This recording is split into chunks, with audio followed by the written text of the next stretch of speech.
Today, something very strange happened to me at Rajiv Chowk, Gurugram. I was returning from Jaipur to Gurugram, and my bus dropped me at the Rajiv Chowk. And while I was waiting for the cab, I noticed a man came around me. He was circling, and he was constantly staring at me.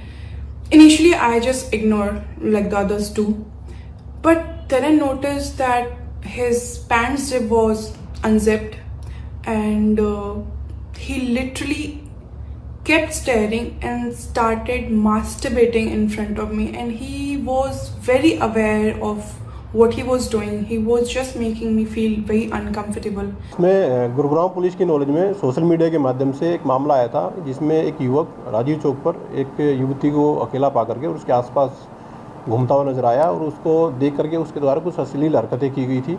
तो मामला जैसे ही Gurugram police के संज्ञान में आया था, इसमें suo motu हमने स्वयं संज्ञान लेते हुए सिविल लाइन पुलिस स्टेशन में एफआईआर रजिस्टर की गई थी। और इसमें इन्वेस्टिगेशन के दौरान इंस्पेक्टर कृष्ण है, सिविल लाइन एसएचओ है, उनकी टीम में एएसआई ममता है और उनके द्वारा इसमें एक डीप इन्वेस्टिगेशन केस में की गई है। केस की इन्वेस्टिगेशन में क्राइम ब्रांच सीआईए सेक्टर 17 की मदद ली गई थी टेक्निकल एविडेंस के बेस पर, और जो सीसीटीवी फुटेज है उनके एनालिसिस के बेस पर इसमें एक एक्यूज़ को आज सेक्टर 49 गुरुग्राम से अरेस्ट किया गया है।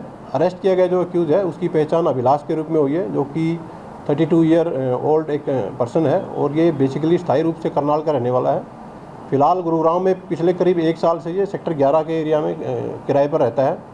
पुलिस के द्वारा इसे इंटरोगेशन की जा रही है। इंटरोगेशन में इसने बताया है कि घटना के दिन वो राजीव चौक पर था और राजीव चौक पर उसने उस युवती को अकेला पा करके उसके सामने कुछ अश्लील हरकतें की थी और कि इसके अलावा अभी इससे पुलिस के द्वारा एक डीप इन्वेस्टिगेशन इंटरोगेशन की जाएगी और अगर इसने किसी वारदात को अंजाम दिया है तो उसके बारे में भी इससे पूछताछ पुलिस के द्वारा फिलहाल वो की जा रही है।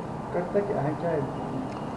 आरोपी जो अभिलाष है ये एक निजी कंपनी में एक असिस्टेंट मैनेजर के तौर पर नौकरी करता है और फिलहाल जो इसने इंटरोगेशन में बताया है कि ये एमटेक है और एमटेक इसने गुरुग्राम के एक निजी कॉलेज से की है। सिविल इंजीनियर से ये एमटेक है। फिलहाल किसी प्राइवेट नौकरी में गुरुग्राम में ये नौकरी कर रहा है। कोई क्राइम हिस्ट्री? देखिए, अभी एक्यूज़ को पुलिस के द्वारा अरेस्ट किया गया है।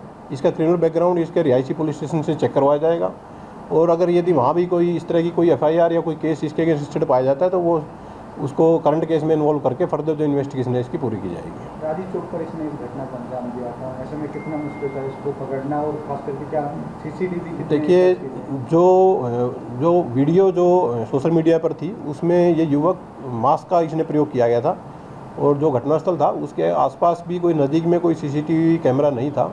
इसकी वजह से थोड़ी दिक्कतें पुलिस को हुई, बट सैकड़ों की संख्या में पुलिस के द्वारा सीसीटीवी कैमरों की जांच की गई है और उस जांच और टेक्निकल इन्वेस्टिगेशन के बेस पर ही इस आरोपी को पुलिस के द्वारा अरेस्ट किया गया है। इसके अलावा एक और मैं आप लोगों के माध्यम से लोगों से अपील करना चाहूँगा कि आप लोगों को जब भी किसी भी सिचुएशन में अगर पुलिस की कोई हेल्प की ज़रूरत होती है तो 112 नंबर आप डायल करिए। 112 नंबर डायल करने के बाद 7 से 8 मिनट जो गुरुग्राम पुलिस का एक टाइम है, जो नॉर्मल टाइम है, 7 से 8 मिनट के अंदर अंदर गुरुग्राम पुलिस की कोई ना कोई ईआरवी या राइडर आपके पास होगी। तो अगर भविष्य में किसी को भी किसी भी इमरजेंसी की सिचुएशन में पुलिस की कोई हेल्प की जरूरत होती है तो 112 नंबर डायल करें। तो इतने दिन छुपा काम हुआ था, कहाँ से गिरफ्तार हुआ? अभी एक्यूज़ से इस मामले में एक डीप इंटरोगेशन की जाएगी। एक्यूज़ को आज ही सेक्टर 49 गुरुग्राम से अरेस्ट किया गया है। ये इस घटना को अंजाम देने के बाद कहाँ था या कहाँ छुपा हुआ था उसके बारे में इससे पूछताछ की जाएगी और पूछताछ में जैसे भी तथ्य ये पुलिस को बताएगा उसके अकॉर्डिंग फर्दर कार्रवाई इसमें की जाएगी।